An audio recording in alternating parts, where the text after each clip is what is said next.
ఎక్కడ భారతదేశంలో ఏ రాష్ట్రంలో జరగలేదు, గతంలో మన రాష్ట్రంలో కూడా జరగలేదు. అదేవిధంగా అనేక కార్యక్రమాలన్నీ కూడా వారు చేపట్టినవన్నీ కూడా పారదర్శకంగా కులము, మతము, ప్రాంతము, మీరు ఏ పార్టీకి ఓట్లేశారు ఏవి కూడా చూడకుండా కేవలం అర్హతను మాత్రమే ఒక ప్రామాణికంగా తీసుకొని అర్హులైన వారందరికీ కూడా అన్ని సంక్షేమ పథకాలు కానీ అభివృద్ధి కార్యక్రమాలు కానీ అందజేయడం జరిగింది. మరి ముఖ్యంగా మన నియోజకవర్గానికి వస్తే రాష్ట్రంలో 31.5 లక్షల పట్టాలు ఇచ్చిందే కాకుండా 22 లక్షల ఇండ్లు మంజూరు చేయడం జరిగింది. దాదాపు వీటిల్లో 16 లక్షల ఇండ్లు పూర్తి కాబోతూ ఉన్నాయి. మిగతాటివి కూడా ఎన్నికల్లోపు ఎన్ని పూర్తవుతాయో తర్వాత కూడా అవన్నీ కూడా పూర్తి అయ్యే పరిస్థితి జగన్మోహన్ రెడ్డి గారు రోజువారీ సమీక్షించే కార్యక్రమం కూడా చేస్తూ ఉన్నారు. మరి ఈరోజు మన పుంగనూరు టౌన్లో అయితే ఇప్పుడు దాకా 3,905 ఇండ్లు మంజూరు చేశాం ఈ 4.5 సంవత్సరంలో. మరి పుంగనూరు రూరల్ అంటే మండలంలో వచ్చి 2,123 ఇండ్లు మంజూరు చేశాం. మొత్తం 6,028 ఇండ్లు మన పుంగనూరు మండలంలోనూ పుంగనూరు మున్సిపాలిటీలోనూ ఇవ్వడం జరిగింది. మన నియోజకవర్గానికి చూస్తే 16,262 ఇండ్లు అతి ఎక్కువగా ఇవ్వడం జరిగింది. వాటిల్లో 10,000 దాకా కంప్లీట్ అయినాయి. ఇంకా 6,162 ఇండ్లు నిర్మాణం జరుగుతూ ఉన్నాయి. అవి కూడా పూర్తి అవుతాయని కూడా తెలియజేస్తున్నాను. మరి ఇంత పెద్ద ఎత్తున హౌసింగ్ కార్యక్రమం అనేది మన రాష్ట్రంలో తప్ప ఏ రాష్ట్రంలో కూడా జరగడం లేదు. మన రాష్ట్రంలో కూడా మన చిత్తూరు జిల్లా ప్రథమ స్థానంలో ఉంది. ఏది ఇండ్లన్నీ పూర్తి చేసే దాంట్లో ప్రథమ స్థానంలో ఉందని కూడా మీకు తెలియజేస్తా ఉన్నాను. మరి ఈరోజు మనం ఇక్కడ 4 కాలనీలు 5 కాలనీల్లో మనము ఇప్పుడు దాకా 1,186 పట్టాలు ఇచ్చాం. మరి ఇక్కడ ఈరోజు 426 మందికి పట్టాలు ఇస్తా ఉన్నాం. అట్లే విధంగా ఇండ్లు కూడా 311 మంది ఇప్పుడు ఇచ్చే పట్టాదారులకు 311 ఇండ్లు కూడా మంజూరు చేయడం జరిగిందని కూడా తెలియజేస్తూ ఉన్నాను. మరి ఇంత పెద్ద ఎత్తున గతంలో ఎప్పుడు కూడా చేయలేదు. మరి ఈ 5 సంవత్సరాల్లో జరిగిన గృహ నిర్మాణాలు మన రాష్ట్రంలో భారతదేశంలోనే ప్రథమ స్థానంలో ఉన్నాయని కూడా మీకు మనవి చేస్తూ ఉన్నాను. మరి మహిళల పేరుతోనే పట్టాలు ఇవ్వడం, వారి పేరుతోనే ఇండ్లు మంజూరు చేయడం, ఏదైనా సంక్షేమ పథకాలన్నీ కూడా మహిళలకే ఇవ్వడం. మరి మొన్ననే అయింది ఆసరా కార్యక్రమం. ఈ కార్యక్రమం ద్వారా మనం ఎన్నికల ముందు జగన్మోహన్ రెడ్డి గారు ఏం చెప్పారు, 4 దఫాల్లో నేను మీ అప్పులన్నీ కూడా తీరుస్తా అని చెప్పి 25,000 పైచీలకు కోట్లు 25,000 పైచీలకు కోట్లు ఈరోజు మనం 4 విడతలు కూడా చెల్లించడం జరిగింది.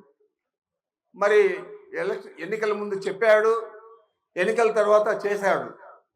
మరి జగన్మోహన్ రెడ్డి గారు ఈ విధంగా చేస్తే చంద్రబాబు నాయుడు గారు మీకంతా కూడా తెలుసు 2014 ఎన్నికల ముందు మీ అందరికీ చెప్పాడు, మీ మహిళా సంఘాల రుణాలన్నీ మాఫీ చేస్తాను, మరి మీ బంగారు రుణాలన్నీ మాఫీ చేస్తాను, రైతు రుణాలు మాఫీ చేస్తాను, అదేవిధంగా ఈ యువకులకంతా కూడా ఇంటికి ఒక ఉద్యోగం ఇస్తాను, గోడల మీదంతా రాసింటారు అప్పుడు బాబు వస్తే జాబ్ వస్తుంది.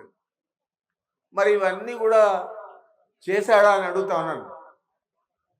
ఇప్పుడు 2 సార్లు వారు చెప్పినవన్నీ కూడా తిరగరాశారు. ఎన్నికలకు ముందు చెప్తాడు, అధికారంలోకి వస్తాడు, వచ్చిన తర్వాత వాటి గురించి ఆలోచించేయడు. మీరేమో 2 సార్లు మోసపోయారు. ఇప్పుడు మళ్ళా 3వసారి వస్తా ఉన్నాడు. 3వసారి మీ ముందుకు వచ్చి ఈసారి ఇంకా పెద్ద పెద్ద కోరికలన్నీ కూడా చెప్తాడు.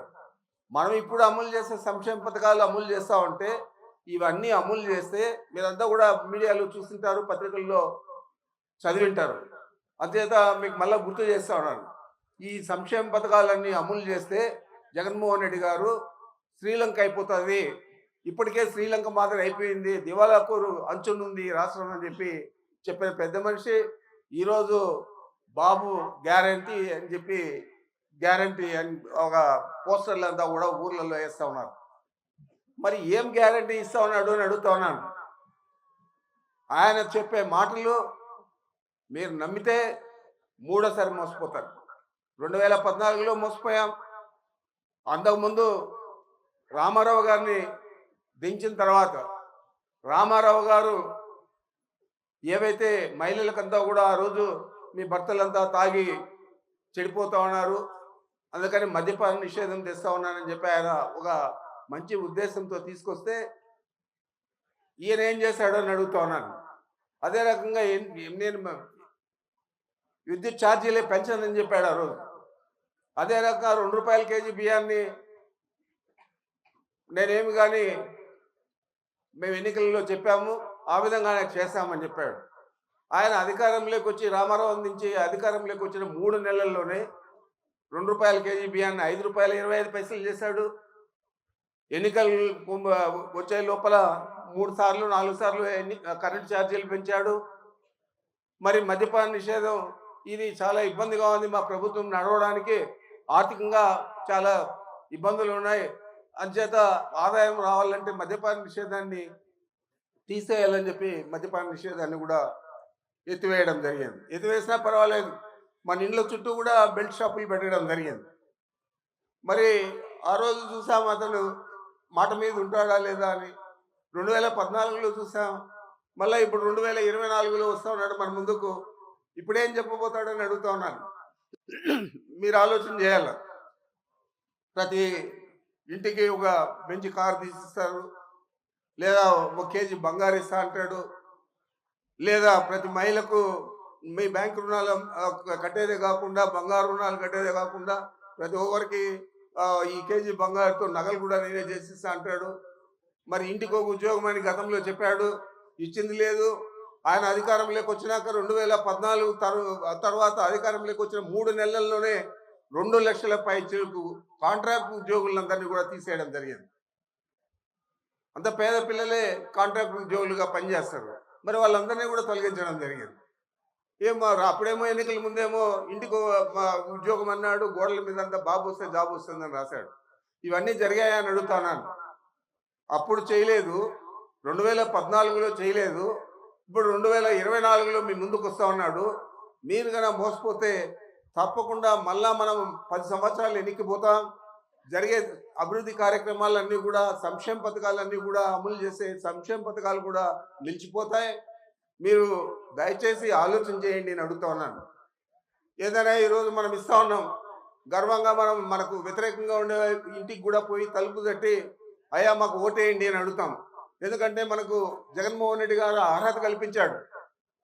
ఎందుకంటే ప్రతి ఒక్కరికి చేశాడు, పార్టీలు చూడలేదు. ఆ రోజు ఏం చేశాడు చంద్రబాబు నాయుడు, అది గమనించాలి మీరు. ఆ రోజు చంద్రబాబు నాయుడు గారు జన్మభూమి కమిటీలు పెట్టాడు.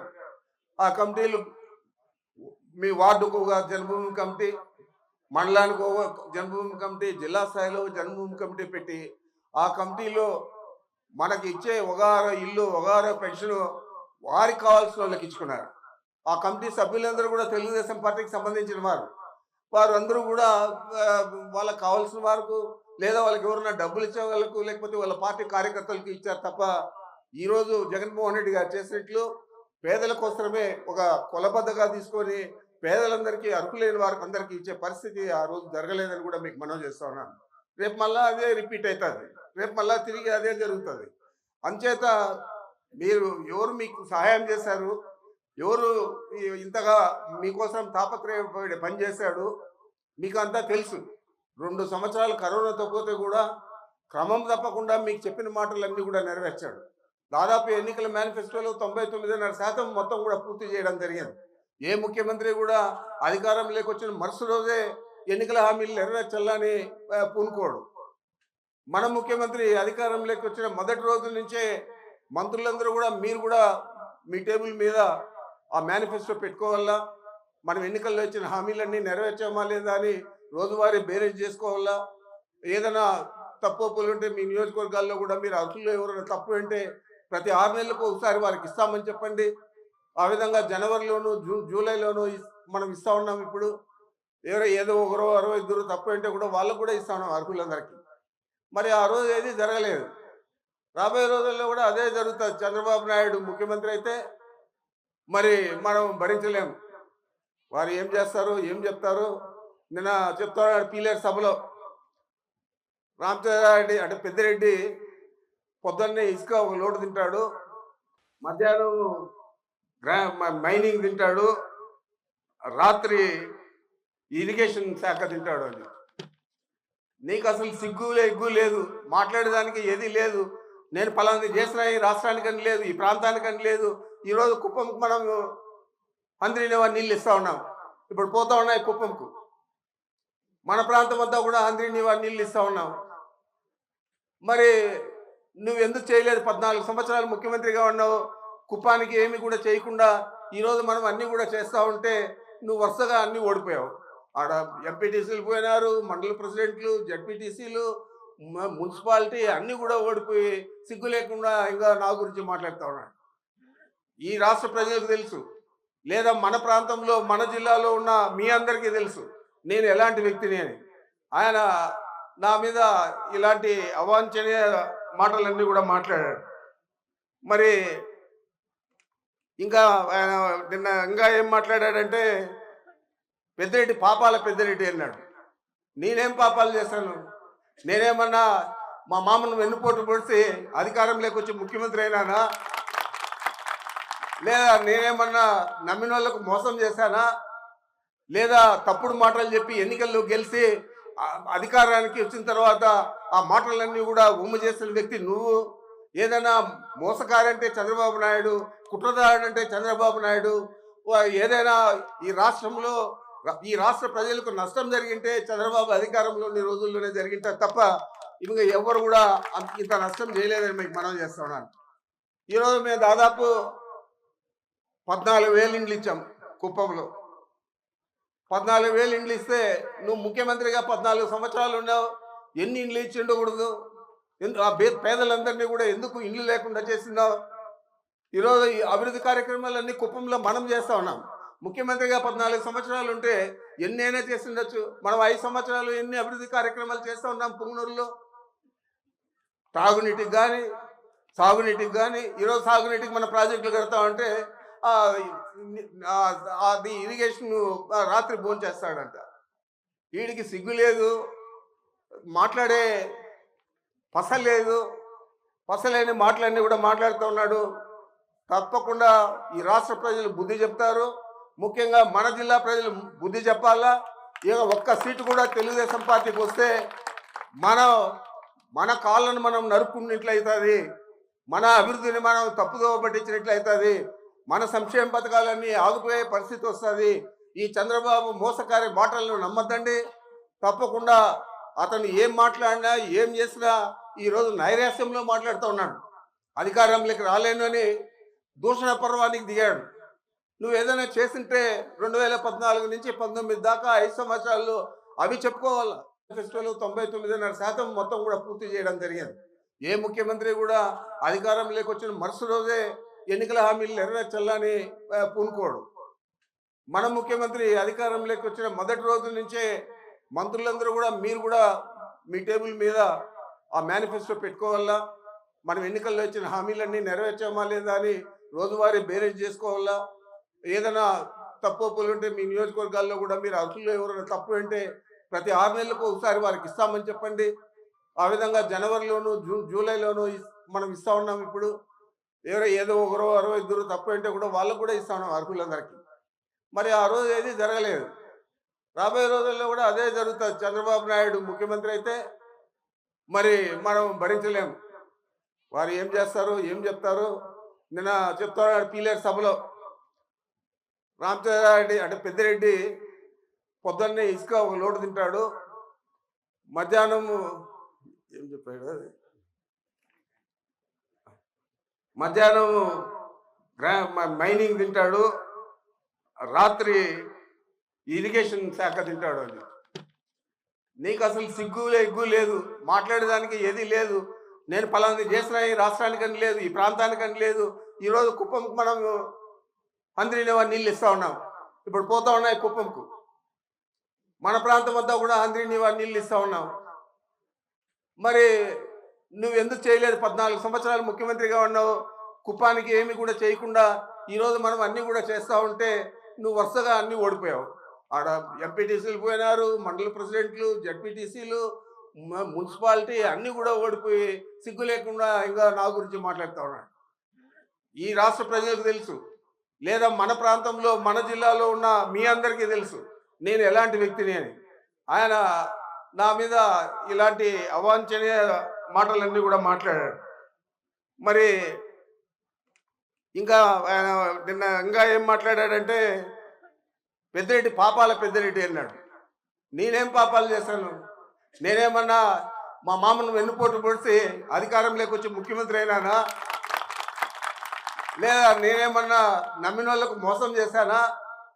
లేదా తప్పుడు మాటలు చెప్పి ఎన్నికల్లో గెలిచి అధికారానికి వచ్చిన తర్వాత ఆ మాటలన్నీ కూడా ఉమ్ము చేసిన వ్యక్తి నువ్వు.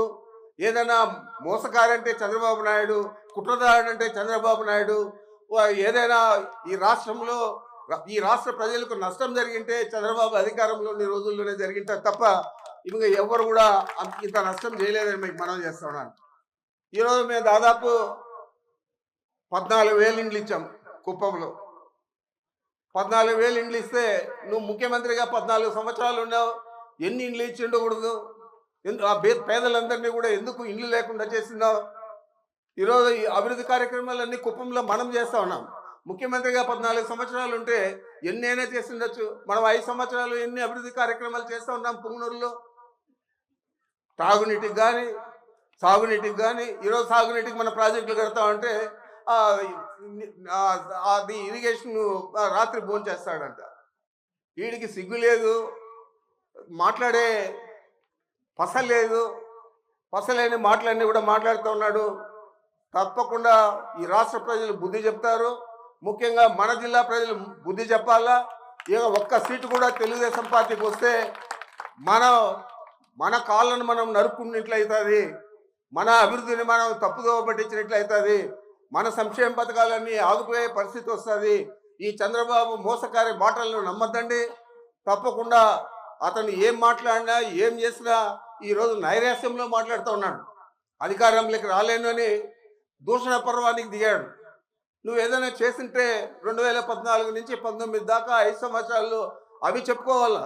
ఈరోజు మనం చెప్తా ఉన్నాం, అమ్మ ఒడిచ్చాడు జగన్మోహన్ రెడ్డి గారు, ఓట్లేని పిల్లల కోసం విద్యా దీవెన, వసతి దీవెన, మరి రోజువారీ మెనూ పెట్టి గోరుముద్ద అని చెప్పి కూడా పెట్టి ఇన్ని సంక్షేమ పథకాలు ఓట్లు లేని పిల్లల కోసమే చేశాడంటే నువ్వు ఏం చేస్తావు? నాడు నేడులో స్కూల్స్ ఊరికే రంగు పూసావంటాడు. బుద్ధన్నా ఉందా? అంత వయసు ఉంది.